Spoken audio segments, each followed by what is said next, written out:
The views and opinions expressed by host and guest do not necessarily reflect the views of the Global Liberty Alliance, its network, sponsors, donors, or broadcast platforms.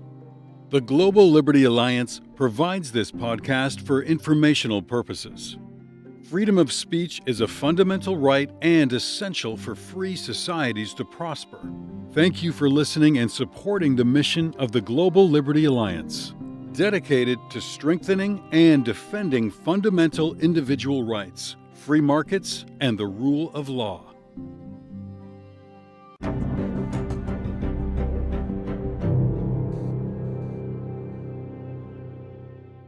And welcome to another podcast for the Global Liberty Alliance. This is your host, Jason Poblete, coming to you from Alexandria, Virginia. I hope you're all doing well. Please keep sending us those great questions, those program ideas, and your suggestions on how we can defend free markets, rule of law, and individual fundamental rights, especially religious freedom. On that subject, today we have a very special guest, former Congressman Frank Wolf. He represented Virginia's 10th Congressional District. I think it was from 1981 to 2015. And one of the reasons we've been wanting to have him on is because he is the quintessential liberty warrior. He's somebody who has been in the trenches for a very, very long time. And I can't recommend enough his book, Prisoner of Conscience, One Man's Crusade for Global Human and Religious Rights. It'll give you a good overview of some of the work he's done. And we're going to give a link to his book on the podcast website. A man who's fueled by faith, who believed he could do something about it. The congressman became a champion for human and religious rights around the world. Well representing the Virginia 10th, of course, because he was very active here, cracking down on gang-related crimes and other issues of importance in Virginia. But he was able to use that perch of his, and his constituents supported him, to relieve suffering from war, AIDS, famine in places like the Darfur, China, and Bosnia.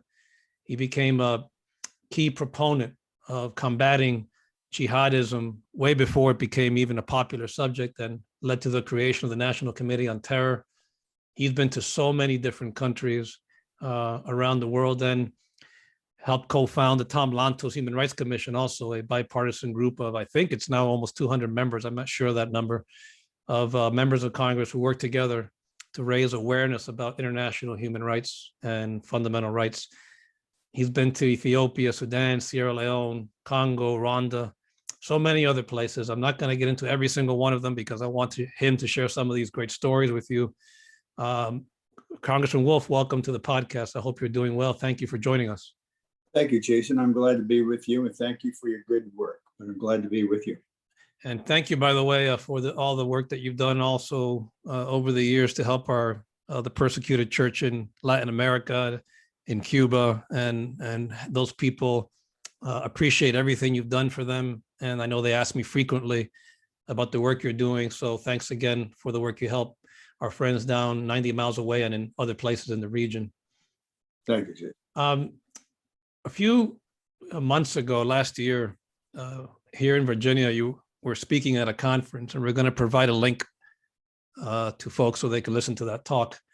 You said a statistic that shocked the folks in the room, that today there is more persecution of Christians taking place in the world and of religious minorities than at any other time in history. In fact, 80% of the people living on this great planet are living in places where there's religious persecution. What's going on there? How do you unpack that to an audience that maybe is not that familiar with this issue? Well, I quoted that during that talk, the Pew polling data. Pew has done a good job of going back over the years.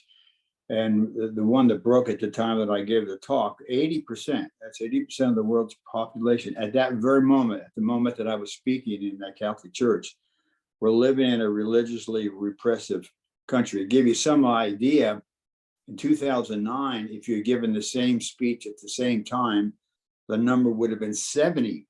So in 10 years, it's jumped from 70% of the world's population to 80%. And 80% is not just, it's 81, 82, it's kind of a little bit above 80. Wow. So we are seeing and that's the latest data. And of course, since the Pew, it could have even increased when we see some places that we'll talk about later. There's growing persecution, and there's less really interest in the West about this than I have ever seen before. Many in the faith community, whether it be in Cuba, whether it be in Nigeria, whether it be in China, they really feel kind of abandoned. And when you go to these countries, many times the question will be, Mr. Wolf, does the church in the West care? And honestly, many times the answer is really not. When we passed the International Religious Freedom bill back in the late 90s, there was a coalition, Chuck Colson and people like that, Catholic cardinals, bishops, Jewish leaders, different denominations, they all came together. It was a gathering at the Mayflower, and there was really a power in the room. And you may recall, for about 7 or 8 years after that, there was an International Religious Freedom Sunday. It was in November. Yeah. Like churches would bring people together. They're almost all gone. Wow. Almost all gone. So, whether it's China, whether it's Iraq, and more biblical activity took place in Iraq, frankly, than any other country of the world other than Israel. Egypt just saw a Coptic Christian, a terrible story. I won't go into it. Just last week, Nigeria is the largest country in Africa. It has 219 million people.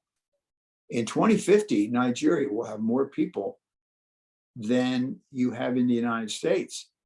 And of Christians, just of Christians, more Christians, I want to say this slowly because people have a hard time grabbing it, more Christians have been killed by Boko Haram in Nigeria than all the people that ISIS killed in Iraq and Syria combined. And if you recall, during that period of ISIS, you couldn't turn on the news without a story about ISIS. We had military forces doing it. Just in Nigeria alone. And then on top of that, you have the Fulani militants killing people. And ISIS has now moved in to the country. And so the list goes on. China, Catholics are being persecuted, Protestants are being persecuted. To Tibet, there's basically cultural genocide. They have bulldozed large portions of the land that are no longer Tibetan.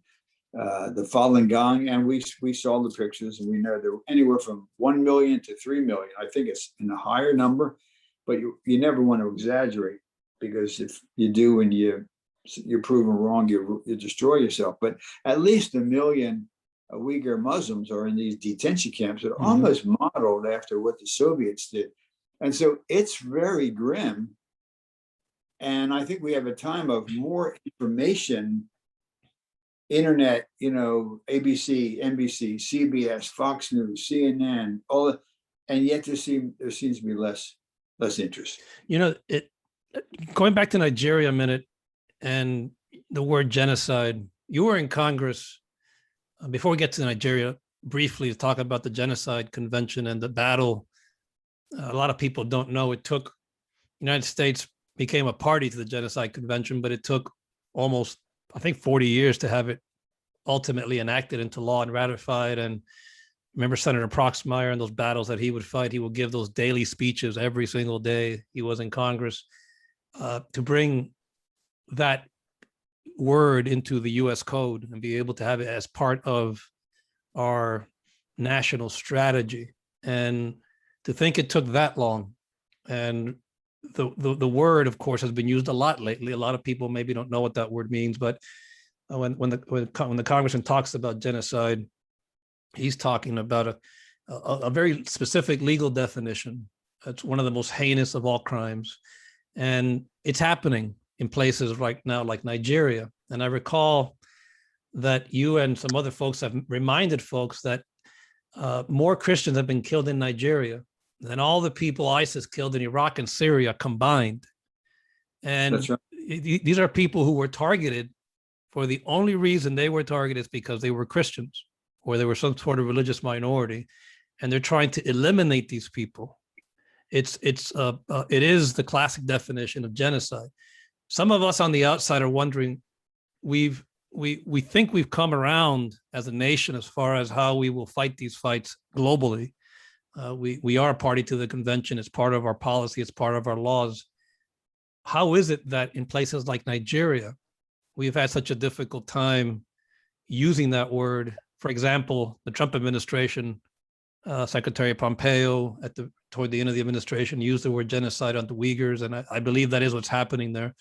Why hasn't that happened in Nigeria, do you think?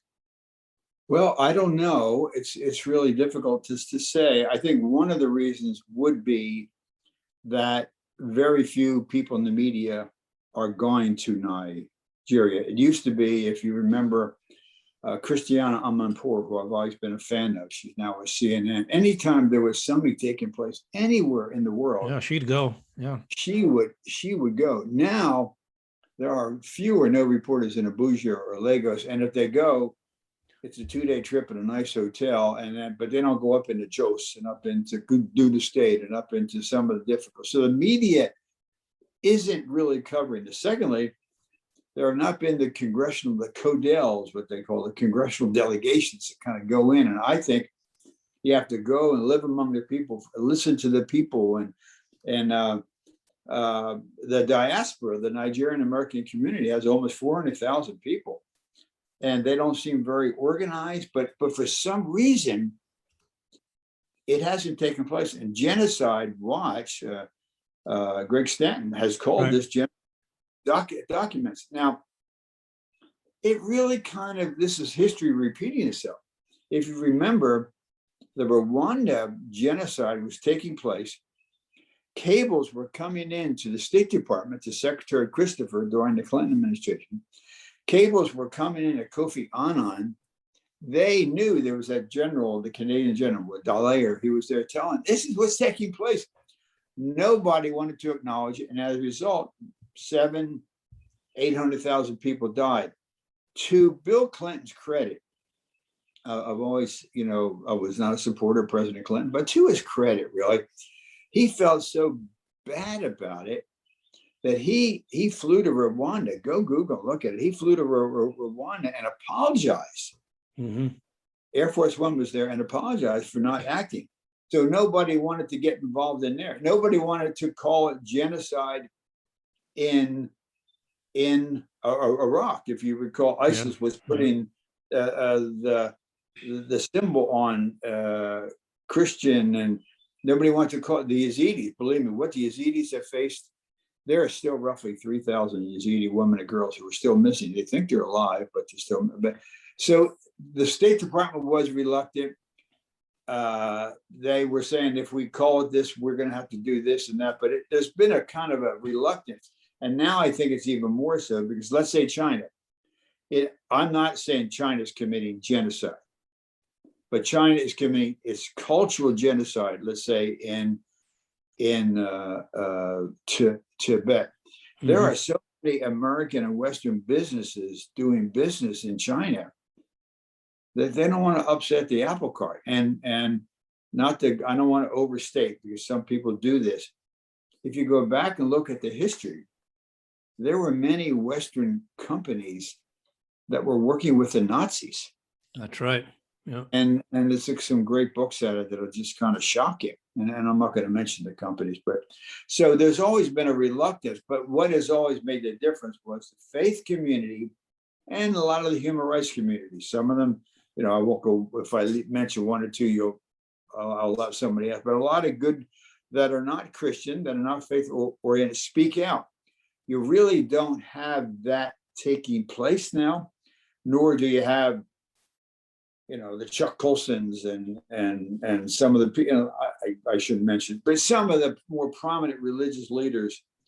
And so as a result of that, the genocide continues. And there was if your people want to really see it, there was a December 2019 Wall Street Journal, very in-depth piece done by the Frenchman Bernard Henry Levy. It's about what's happening. He literally says that what's happening in Nigeria could very well lead to a Darfur and a Rwanda when the world and the US ignored the genocide. So the Clinton administration, State Department, they knew genocide was taking place. The American Embassy, if you look at it, they knew. One of the best books on this, if you read Samantha Power, she just got confirmed. Yeah, she did. Yeah. A very good person. She was right. You read her book. It's one of the most powerful books Yeah, I've it's ever. it's a very good book. It's a very good Yeah. book.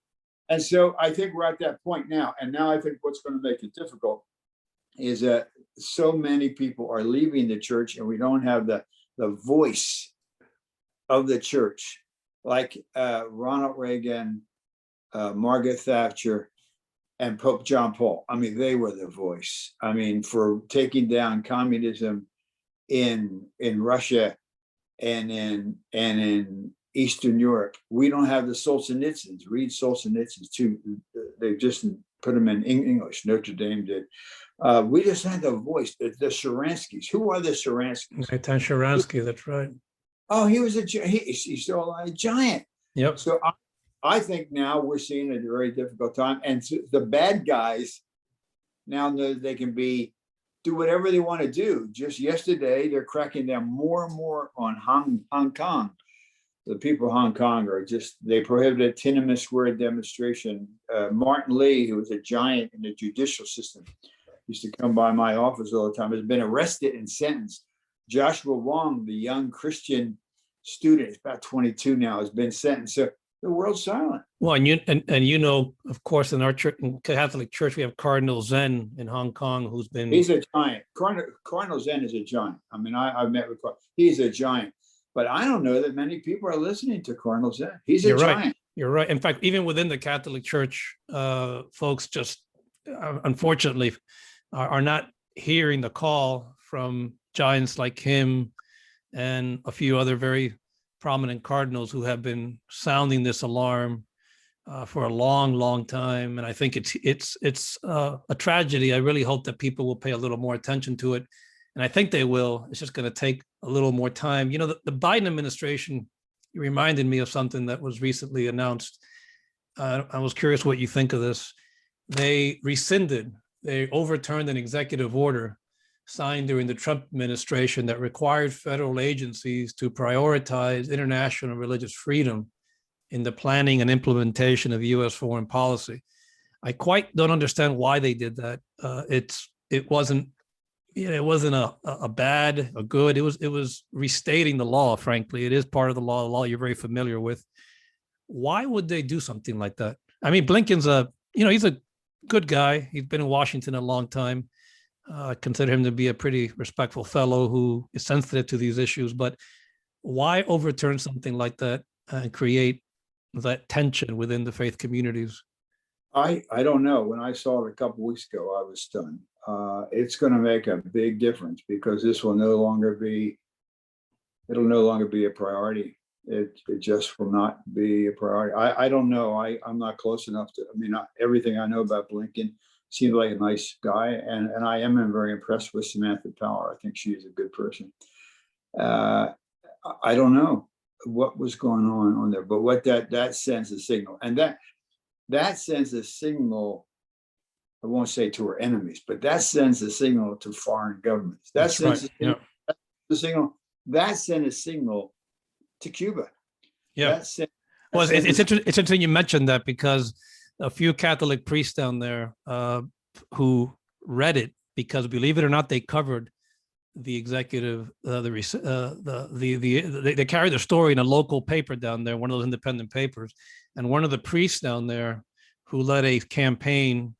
I can't underscore how brave these priests are. They actually signed an open letter last year. There were 20 of them, I think, eventually, who signed it. And they told me, the priest who led this one, he said to me, "What happened? You know, we're putting our names out there, and now this happens." I thought, because they couldn't follow the whole. They knew it was political, but they didn't think this issue was political because they just thought, "Oh, it's the U.S. and you have these laws, and the U.S. Commission on Religious Freedom has said this." So even they were a little shocked by it, and it was kind of like they took the wind out of their sail a little bit. Well, rightly so. And I when I saw it, I asked a couple of people. Nobody can say, did the president do this or did and with Blinken's background, of course, he was staff director, I think, on the Center for. Yeah. I don't know, but it's a bad sign. And but the people who do pick it up, and there was not that much coverage in the Western press, but I tell you where it was picked up and covered, and this told China that this is not going to be a priority. Exactly. This told Iran it would not be a priority. This told Cuba that it would not be a priority, and it's really a big step backward. There's you've talked a lot about the Middle East, and I think our listeners would benefit from the nutshell version of what's happening there. My spiritual advisor recently said, and I think you've talked about this also, that if Paul were out there today, he doubts he'd make it all the way, given how difficult that world, that part of the world has become. For listeners who may not be as familiar with the Middle East and its importance for Christianity, what is your message about what's happening there right now? Well, it's very bleak. And again, I made the comment, Jesus was not from Dallas, Texas, or Richmond, Virginia. Jesus was from the Middle East. And if you look at the country after country after country, Syria, the Christian population is suffering tremendously. I was on a conference call on Thursday of last week, or Friday, I don't know what day, with a group called in Defense of Christians. Some of the reports coming out of Syria are just terrible. And these are Christians who are not involved supporting the government, against the government. They just want to exist. And the Christian community was flourishing. I went to Syria, and the Christian community is very, very powerful. And I think you're right. It sounds funny, but Paul could not travel the road to Damascus today. It would be totally and completely unsafe. Lebanon, Right. I mean, the Christian community is all the people of Lebanon, but the Christian community has dropped now down to 30%. Some think it's much lower. Their constitution requires the government to be broken up, and the president has to be a Maronite Christian. But they're down. They are suffering. They've devalued their currency. There is actually hunger. There are refugee camps on the Syrian Lebanese border. Hezbollah is pretty much controls a large portion of the government. So the Christian community is suffering deeply there. Iraq, which I told you, more biblical activity took place in Iraq than any other country of the world other than Israel. My first trip, when I went to Nasiriyah, I went to visit a Marine operation, and they told me this was and they literally took me to the ziggurat that Abraham saw. I have a picture of me climbing his. I mean, it's the history. We were in another little town, and we went to a tomb, and they said, the tomb, Nahum.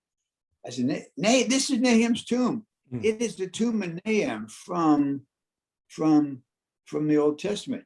Mosul, if you recall, ISIS blew up Jonah's grave from the Bible. Daniel, Babylon. I mean, you can just go on. So, and they have gone down from 1.5 million Christians in Iraq to now roughly 250,000. Wow. It's been stabilized because of the good work that Vice President Pence did.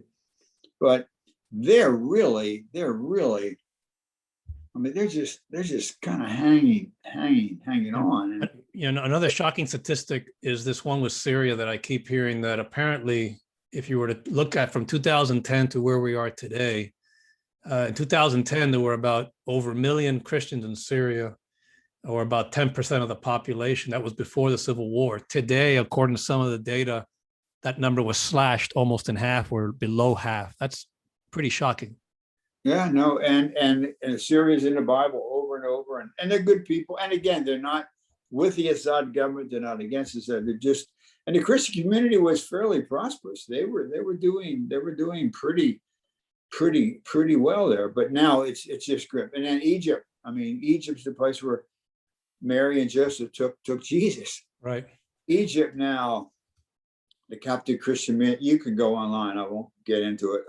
The Coptic guy was killed just last week. The Coptic Christian community is suffering tremendously. And now you have ISIS back, moving back in, and some different groups. So all of the Israel obviously is free. That's not a problem there. But Syria on its border, terrible. Lebanon on the other side, Iraq over there. So it is the Middle East. Christianity in the Middle East is really declining fast. I had passed a law, an amendment to create a special envoy for Christians and other religious minorities. I think as a Christian, you have to advocate. You just can't say, take care of me. You have to advocate for the Yazidis. You have to advocate for the Ahmadi Muslims in Pakistan that are being persecuted. And our legislation covered the Middle East, including Pakistan, because we wanted to do something to advocate for the Ahmadi Muslims. I was a co-chairman of the Ahmadi Muslim Caucus. That job has never been filled. And so all during this period of time, the last 5-6 years, Christianity is dropping. And I think you will reach a point, painful to say it. There'll be, other than in Israel, there'll be no Christians left. And to give you an example, and let me say, I hope I'm wrong.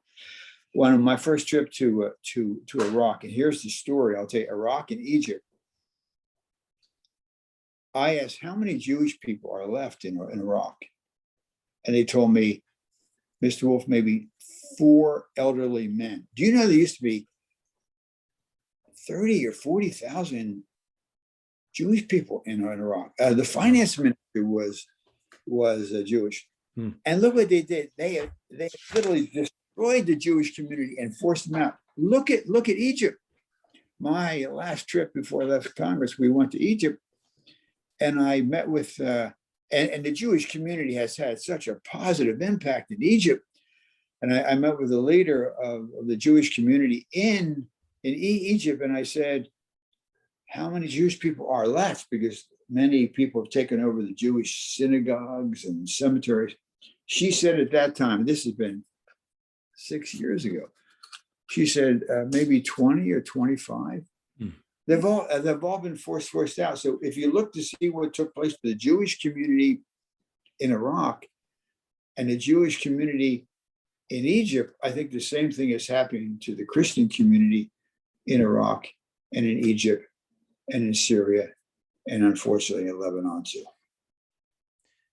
How does, if you're an American focusing on and maybe listening to this podcast, and you hear this dire situation, what would your advice to them be about? Well, first of all, why should they care? Even though you and I both know why I think we should, but why do you think they should care? And also bringing it back home, we too are suffering a lot of persecution here. I think unprecedented, but we still have rule of law here. We still have courts. We still have ways to fight. We have a Congress. What's your advice to American policymakers about these battles here at home? Well, let me cover a couple of things I won't say because I don't want to get into politics, but you really hit a very sensitive point when you're talking at home. And there's something that could be done, and I don't really see it done. But I want to quote, I pulled some notes out for this. Cardinal Francis George, Cardinal George was the former president of the U.S. Conference of Catholic Bishops. In 2010, that's only 10 years ago, Cardinal George predicted, this is exactly what Cardinal George says. And I reference this in that talk that I gave at the Catholic Church. Cardinal George says, I expect to die in bed, my successor will die in prison, and his successor will die a martyr in the public square. I think what's coming to America is just this. It's off the subject of what you all do and all, but it's really, and people are fearful. The cancel culture. I mean, if you're working for certain corporations and you say you're opposed to abortion, or you could lose your job, you could lose your partnership in a law firm. So it's coming here. And it's really, really coming. Why should we be interested? Well, there's a couple. I mean, if you're think the Bible is very, very important, which I do. There's so many passages in the Bible. Luke 4:18-19. Jesus reading from Isaiah. He sent me to proclaim freedom for the prisoners, to release the oppressed. Hebrews 13:3. Remember those who were prisoners. You were there. Isaiah 58:10. Very powerful. If you satisfy the needs of the oppressed, then your light will rise in the darkness, and your night will become like the noonday. You could go on and on. And then you may remember a speech that President Reagan gave early 80s. Reagan said that the words in the Constitution and the words in the Declaration of Independence were a covenant, not only with the people in Philadelphia, 1776 and 1787, but a covenant with the entire world. That covenant has been broken, has been ruptured. We're also seeing rampant anti-Semitism. Yes. We're seeing rampant anti-Semitism around the world, and we're seeing it now here in America, and very few people kind of say anything. So I think it's in our DNA, both from the Constitution, the Declaration of Independence, which is a promise, really. It's one that we have not completely fulfilled, but we're working to promise it. The International Declaration of Human Rights, you mentioned that earlier. The biblical activity, but religious liberty has been affirmed in international documents over and over. If you look where Marian Glendon says, who taught at Harvard Law School, I'm just pulling up the Universal Declaration of Human Rights, was adopted by the UN that every country signed. And that's when the genocide the fellow in Blemkin kind of came up with a definition of genocide. But Article 18, the Declaration, which we have all signed, explicitly says everyone has the right to freedom of thought, conscience, and religion. This right includes freedom to change his religion or belief, and freedom either alone or in community with others, in public or private, to manifest his religion or beliefs in teaching, practice, worship, and observe. And yet, these countries who signed it are now in violation of it. It just triggers two threads I want to ask you about. And I could come back to the states a minute and then go back to the international. One of the themes that we talk to human rights defenders in Latin America when we do this sort of work in the region is the very foundational aspect of religious freedom to our country, to the United States. So when we meet with groups and lawyers, independent lawyers and religious leaders, they ask us a lot of questions about human rights, but we always focus back on our tradition and how important it was to the founding of the Republic and why it continues to be an important part of our purpose, for a reason for existence. And one of the things that we've noticed the last few years when we've had these talks with folks in the region is that we use a lot more examples about the assault on fundamental rights right here in the United States, and religious freedom in particular. And there's a lot of great organizations that are at the point of that spear. I'm not going to mention all of them. You know who they are. And they're doing fantastic work. Even we're seeing that here. And we tell this to our lawyers, and they look at lawyers in Cuba, for example, that we work with, and they look at us and they say, oh my God, if you guys are having these fights here, what hope is there for us? And the one thing we always tell them is that, well, you guys are fighting a different fight.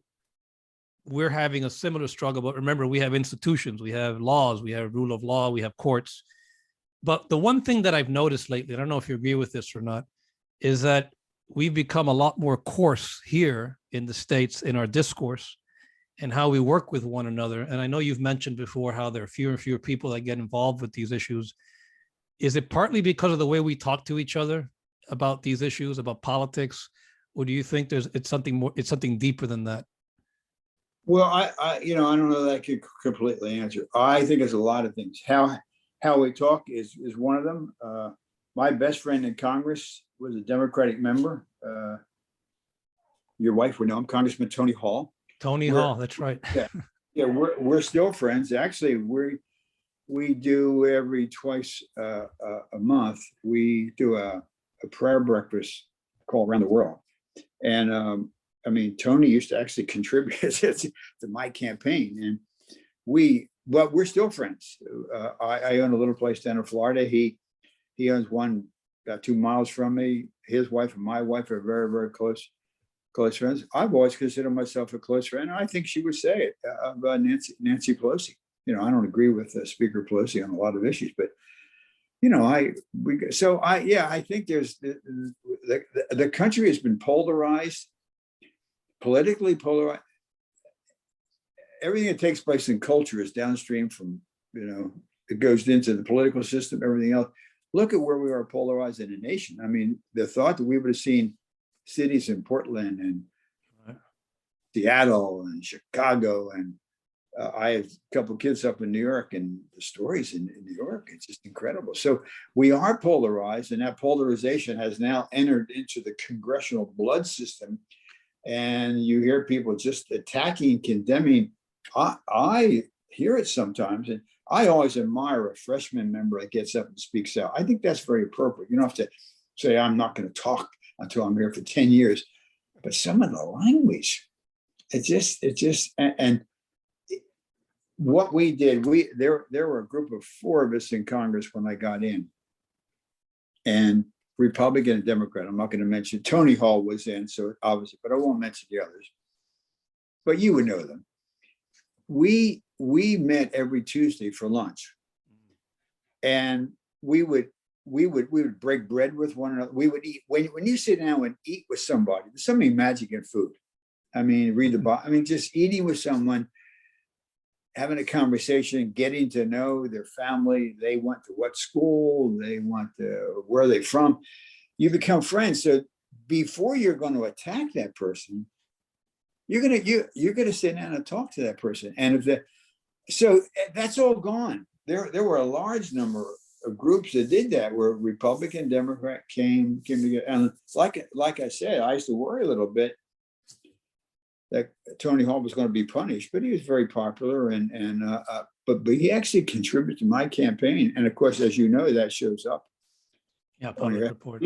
And we would, many times there were battles, we would be on the back rail together. I remember I was one of a few guys, I think, I don't know who the other 7 I want. I voted against the speaker, voting against seating Newt Gingrich. Mm-hmm. For a reason. Nothing. I don't mean to criticize Newt. Newt's a good guy, so don't. But they then let me see certain things, and it's a long story. But as you know, the opening day, you have to call out the speaker's name that you won for. Mm.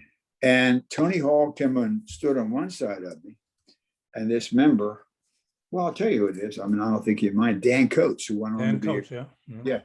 The United States Senator, head of DNI, stood on the other side when I voted.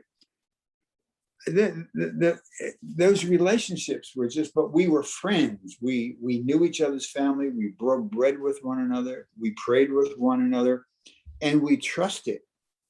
We trusted one another. That did not mean, Jason, that we agreed with one another and everything. But many times we might be there at a lunch. The bells ring, as you know how they are. We would go over and vote, and one would vote red, meaning no, and one would vote green, meaning yes. We come back to the lunch. Those days are over. They're gone. Wow. So do you think you could have passed a religious freedom bill in this climate? Back in 1998, you had a different political climate. Do you think you could have passed one today? I don't think so. Wow. That's sad. Well, it's I think the groups, there's definitely a lot of energy out here. And I think, as you know, in our republic, and this is what we tell our friends in Cuba and Nicaragua and Venezuela and other countries, we can change the system by putting new men and women in power who are committed to these battles. And it'll take time, I think. But I think that correction will happen someday. Getting into go ahead. I'm not going to get on this issue here, but sometimes when we're off the podcast, call me. There's something that I think you can do that's not being done. And so, but I don't get into it. And one other thing I would say for the religious leaders, and if they did it, I would join them. And I don't want to be overly, but I would. I think some have to be prepared to get arrested. You've talked about that before. You said that I've always admired the African American community in the South. They were willing to literally, they did lunch counters, and they would be willing to get arrested. One of my favorite reads is, if you read, and I would urge anyone listening, read Dr. Martin Luther King's letter from a Birmingham jail. It's really powerful. Dr. King was willing to get arrested. And I think if Cardinal X and Bishop Y and prominent were literally say, we're not going to go this, you take us away, I think would wake up America. I think would also send a message to the millennials and to the Gen Z that these people really care. And so I think, and if you go back in the Bible, Daniel, John the Baptist, Paul wrote a lot of his letters from a jail. So I just, that's right. It's time for a lot of and this is easy for me to say, to get arrested. And I've told one or two that if they got arrested, honestly, I'd go with them. It would be an honor to. I mean, you've read about Dietrich Bonhoeffer. Yes. Mm-hmm. And so it would be. But you call me sometime and I'll give you one or two things. But I don't want to get into some stuff here. No, understood. And we're getting close to the end of the podcast. I want to ask you two more questions. One of them is that international component of it, and genocide. You know, when Raphael Lemkin, he was a Polish lawyer. For those of you who don't know him, he was of Jewish descent, and he almost, just about single-handedly went around and urged nations to adopt the Genocide Convention, and he came up with he coined the phrase for that. Winston Churchill said that it was the crime with no name. Well, he came up with the name for the crime. In fact, in Samantha Powers' book, I think it's called "The Problem from Hell: America and the Edge of Genocide." Right. She goes into some of that background, which is quite interesting. But we have that word. We started talking about genocide at the beginning of the program. And there've been a lot of debates with the international bar and the lawyers. And I've always said, I'm a lawyer, but I've told folks, you can't stop genocide with lawyers necessarily. We become maybe a little more useful during the accountability phase, post-genocide. But there's a lot of different debates happening with the lawyers at the international bar to this day. I mean, Lemkin had it really hard because he had many doors shut on him when he tried to go around and get that word and the convention together. But even today, people talk about, and Powers talks about in her book, okay, so you use this word, and that's part of that process. You have to speak out. You have to do as Elie Wiesel would say, you can't just turn a blind eye to this stuff. You have to denounce it as disagreeable as it is. You got to talk about it. But what happens in the action side between prevention and stopping and preventing? And there's some people who say, well, that's why we have the ICC. Republicans, we tend not to like that organization for a variety of reasons. Some people say we have the UN, but the UN is a basket case of, frankly, half the nations in the UN are run by some pretty horrible people and doing some persecution. America, to me, still is the global leader on this issue, religious freedom, combating genocide. But what can we do as a nation to inject ourselves in this space, especially at a time when there's this resurgent populism and people are saying, look, we don't want to be out there meddling in other nations' problems. We have to come focus here at home. And we got problems at home. But what is your answer to folks who say, well, that's their business. Let those countries do what they have to do. It's not for us to tell them how to conduct their affairs. Well, that's a good question. I think it would take a whole hour. I think when many people believe, and the Chinese deeply believe, and this is painful for me to say, that America is in decline. And decline is not a destiny. It's a destiny that you're going to get older and older and older, eventually die. That's a destiny. Decline is a choice. And a nation's decline based on the choices that they make. And so the Chinese believe that we are in decline. As you travel, and I have it for the last year, been out of the country because of, the COVID thing. But I think many of our friends that you would go visit in Russia and Romania in the 80s and in different places in the 90s are now seeing America kind of in decline. They're seeing a nation divided. They're seeing a nation that used to, my father served in World War II. We're seeing a nation that did amazing, heroic things. I think we're in a spiritual, and I don't mean spiritual from a religion, but so I think we are facing decline, and I think decline is not a destiny. I don't think there's anything that says America has to decline, but I think we are in the process of, and part of that is with the deficit. We're going to have a $40 trillion debt in 4 years and a $78 trillion debt. You can't do this. If you looked at the cost of plywood's gone from $25 a sheet 4x8 to, some people tell me in certain places, $80. So you look at real estate. So there's things that gone on, and we're seeing fewer and fewer people embrace the church, and we're seeing fewer and fewer Bonhoeffers and fewer Wilberforces and fewer Chuck Colsons and fewer of Martin Luther King. So I just think we're in a difficult time. Now, I don't want to be pessimistic because I have 5 kids, but I have 16 grandkids. That's right. And I think this thing can be turned around. I'm not saying, hey guys, give up. There's an interesting book by Cal Thomas. And you remember Cal Thomas? Yes, I do. Yeah, he lives down in Florida now. He lives down in the Keys somewhere. He wrote a book called Expiration Date, and he documents the different nations that have declined. And unfortunately, it'll shock you. And most have lasted 250 years. If he's right, our expiration date is 6 years from now. I don't necessarily think there's a fixed time or place, but it's pretty powerful. And the other guy, if you want to read, he's really fascinating. I read a lot of his books and I've admired him a lot. I had him once testified on my committee. Is Neil Ferguson. That's Neil, Niall Ferguson. He's British, but he teaches at Harvard, I think at Hoover. Decline happens rapidly. It doesn't just take years and years. So I just think we need to kind of reshape. And I think when I go on to college campuses before this COVID, I was going around, these are really good young people.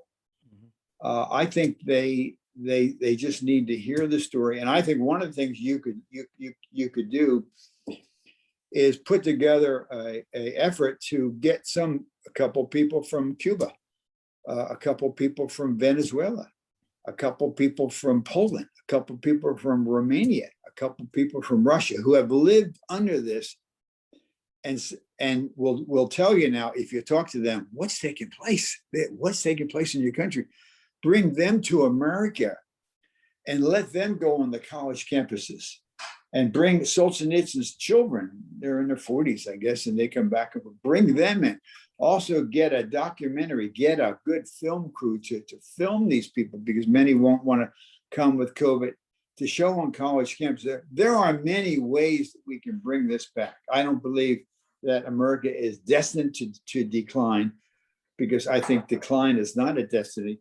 I think the choices you make bring about decline. And unfortunately, at this period, I think the choices we are making is leading to decline. I think they can be reversed. When I would go on some of the college campus, I couldn't believe it. That's why one of the greatest things in the world, I never traveled until I was in office for 4 years. And Congressman Hall had just gotten back from Ethiopia. You're too young. There was a big famine. And he said, you got to go to Ethiopia. I had just gotten on the Appropriations Committee, and I called Sil Conte. He was the chairman, ranking member. I said, can I go to Ethiopia? What do you want to go there for? Yeah, sure. It broke my heart what I saw.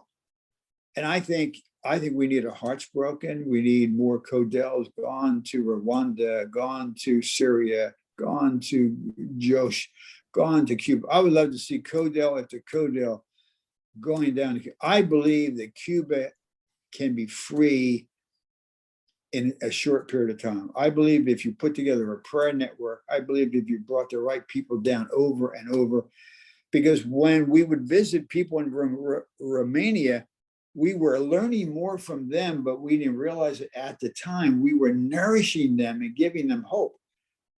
So I think now to bring some of them over here to give us hope, we can use. So I think there are ways to reverse this and turn. And lastly, I believe in prayer. You know, I pray every night. Yeah, you tell folks pray, speak, and act. I think that's what it takes. It's a good but summary. They all have to be together. You just can't say, you know, I did a prayer, you know, and I just you gotta win them like the civil rights. I learned so much from the Jewish community. They taught me so much during the 80s. It was action. So you have to pray, you have to speak out about it, but then you have to act. You have to do something. You have to have some skin in the game. And if you don't, then I think the young people aren't going to believe you. Yeah, and I agree with you on the millennials and the young people. In fact, we had a guest on the show a few weeks ago. Her name is Holly McKay. She's a journalist in that age bracket. And this young lady could have spent her life doing a whole lot of other things. She's a very talented writer.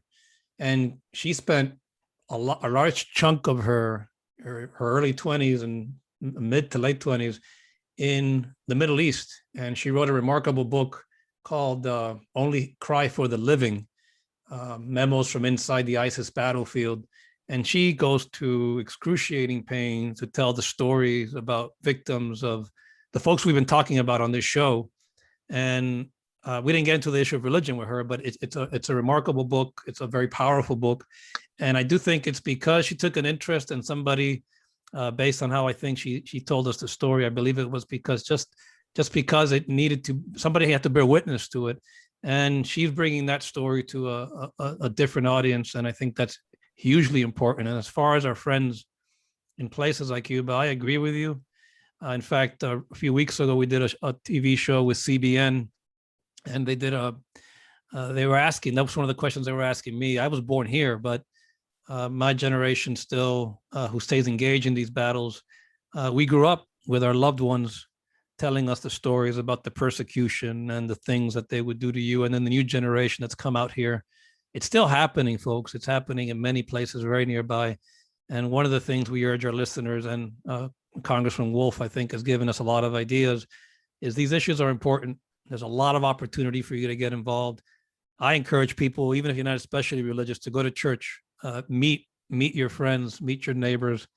Even if you're not particularly knowledgeable about the Bible, doesn't matter. You can still participate and learn about these issues, and there's a lot you can do.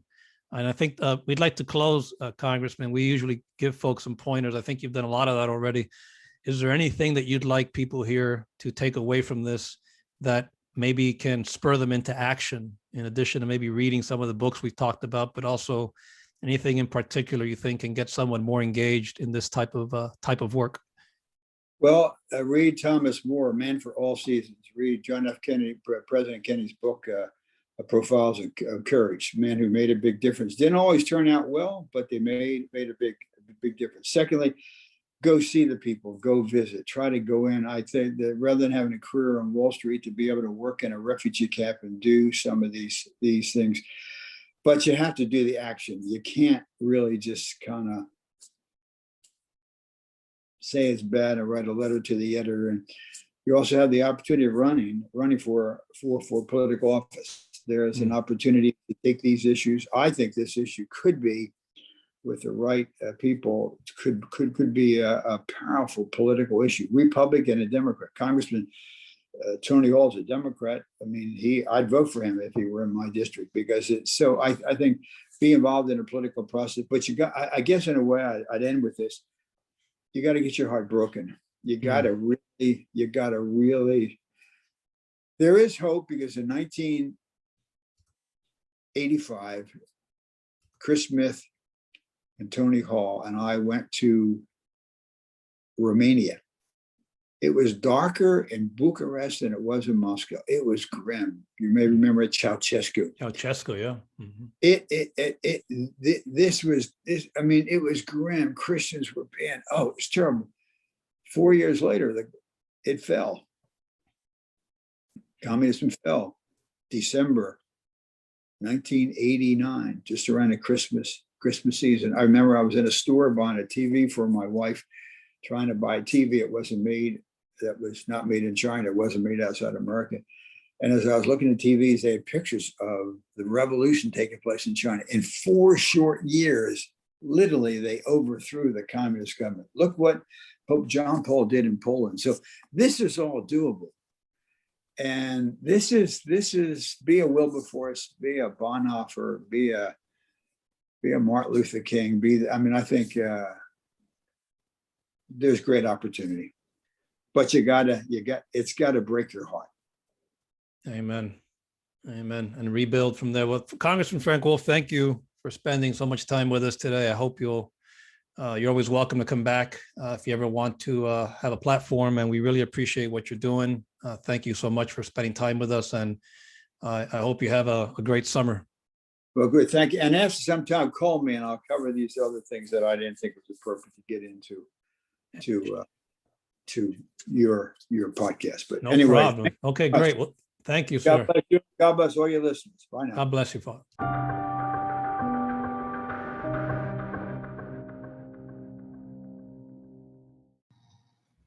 Hello, fellow Liberty Warriors. If you haven't heard about Anchor, it is the easiest way to make a podcast. It's free for starters. There's also an awesome creation tool. If you don't want to hire a producer right away, you can record and edit your podcast right from your phone, right from your computer, anywhere you are at any time. It's distributes for you. So that's really important. Once you record this, you need to get it to the right platform. They will do that for you, including on Spotify, Apple Podcast, and many, many more. You can also make money from your podcast with no minimum listenership. It's everything you need to make a podcast. It's all in one place. It's very easy to use. So give Anchor a try. Download the free Anchor app or go to anchor.fm to get started. That's anchor.fm to get started.